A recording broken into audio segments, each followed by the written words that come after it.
Have you ever felt like you're living a life that isn't truly yours? Like you're going through the motions, ticking off boxes on a checklist that someone else created? You smile for the camera, you nod in agreement, you play the part, but inside there's a quiet scream. A yearning for something more, something real. You feel it, don't you? The weight of unspoken dreams, the fear of judgment, the suffocating pressure to conform. This isn't just a bad day. This is the invisible chain that binds us all. From the moment we enter this world, we're molded by expectations. Family, friends, teachers, society. They all have a predetermined path for us. A good education, a stable career, a successful marriage. These aren't inherently wrong, but when they become the only acceptable options, they transform into shackles. We start chasing external validation, seeking approval from others instead of listening to the whispers of our own intuition. We become puppets on strings, dancing to a tune we didn't choose. Nietzsche warned against the slave morality, the tendency to value humility, self-denial, and obedience above all else. He argued that this mindset stifles creativity, ambition, and the will to power, the drive to become our best selves. We trade authenticity for acceptance, and in the process, we become shadows of our former selves. But it's not just external pressure that confines us. We also construct walls of self-doubt around ourselves. Fear of failure, fear of rejection, fear of the unknown. These fears are powerful, primal forces. They whisper insidious lies in our ears, telling us we're not good enough, not smart enough, not worthy of love or success. We start avoiding risks, playing it safe, sticking to what's familiar. We convince ourselves that comfort is the ultimate goal, forgetting that true growth only happens when we push beyond our perceived limitations. We become prisoners of our own insecurities, trapped in a cycle of self-sabotage and stagnation. And then there's this seductive illusion of control. We crave certainty. We yearn to know what the future holds. We meticulously plan our lives, trying to anticipate every possible outcome. We cling to routines, to habits, to anything that provides a semblance of stability in a chaotic world. But life, as we all know, is inherently unpredictable. Things change, plans crumble, and sometimes the ground beneath our feet disappears. When this happens, we feel lost, disoriented, and utterly vulnerable. We realize that we never had as much control as we believed. This is where many people double down on control, attempting to force life to conform to their rigid expectations. But this is a futile endeavor. The more we try to control, the more anxious, frustrated, and ultimately powerless we become. So, how do we begin to dismantle these invisible chains? The first step, and perhaps the most challenging, is to cultivate awareness, to recognize the bars of our self-imposed prison, to see the walls we've painstakingly built around ourselves, to acknowledge the fears that paralyze us and the illusions that blind us to our true potential. This requires brutal honesty, a willingness to confront uncomfortable truths about ourselves, and a deep dive into the recesses of our own psyche. It's about questioning everything we've been taught, everything we've come to believe about ourselves and the world around us. But it's the only way to initiate the process of liberation. Think of Plato's allegory of the cave, but imagine the prisoners have built their own individual caves within the larger cave, each one tailored to their specific fears and insecurities.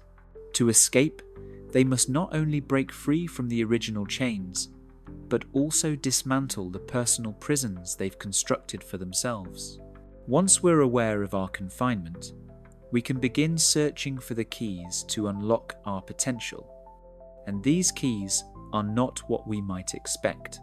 They're not about achieving fame, accumulating wealth, or wielding power over others. They're about something far more profound.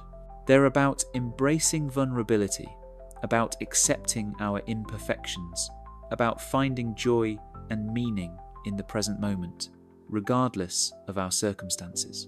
They're about connecting with our authentic selves, about listening to our intuition, about pursuing our passions with unwavering dedication, even if they seem unconventional or impractical to others. They're about letting go of the need for control, about surrendering to the natural flow of life, about trusting that everything is unfolding as it should, even when we can't comprehend the reasons why. This requires immense courage. The courage to be different, the courage to be authentic, the courage to be vulnerable in a world that often rewards conformity and emotional detachment. The courage to step outside the well-worn path and forge our own unique destiny. Bonhoeffer, in his writings from prison, emphasized the importance of responsible action. He believed that true faith is not passive but active, requiring us to take responsibility for our choices and to stand up for what is right, even when it's difficult or dangerous. Similarly, breaking free from our invisible chains requires responsible action. It requires us to take ownership of our lives, to challenge the status quo, and to create a world that reflects our values and aspirations. It requires us to be active participants in our own liberation. But here's the uncomfortable truth that few dare to acknowledge. There is no absolute freedom. The chains may loosen, the walls may crumble, but the prison will always be there, lurking in the shadows of our subconscious. The fears will never completely vanish. The doubts will always whisper in our ears. The goal is not to eradicate the prison entirely, but to learn how to navigate its labyrinthine corridors, to find moments of joy and meaning even within its confines, and to use our experiences to help others break free from their own invisible chains. Machiavelli, in The Prince, argued that a ruler must be willing to use both virtue and vice to maintain power. He believed that morality is a luxury that cannot always be afforded in the ruthless world of politics. Similarly, to live a truly authentic life, we must be willing to embrace both our light and our darkness. We must acknowledge our flaws and imperfections and use them as fuel for growth and self-improvement. We must be willing to make difficult choices, even if they sometimes conflict with our moral ideals. And perhaps, in the end, the prison is not such a terrible place after all. It's a crucible, a place of intense pressure and transformation. It's a place where we can confront our deepest fears, heal our most painful wounds, and learn to love ourselves unconditionally, flaws and all. It's a place where we can discover our true purpose, our unique gifts, and our capacity for resilience. It's a place where we can connect with others who are also struggling, who are also searching for meaning, who are also trying to break free from their own invisible chains. It's a place where we can learn to appreciate the beauty and fragility of life, and to live each day with intention and gratitude. So, the next time you feel trapped, remember this: you are not alone. We are all bound by invisible chains, but we also possess the power to break free. The key is to cultivate awareness, to embrace vulnerability, and to act with courage and conviction.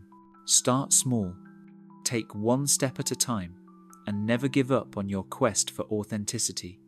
And remember that even in the darkest of prisons, the light of hope can always be found.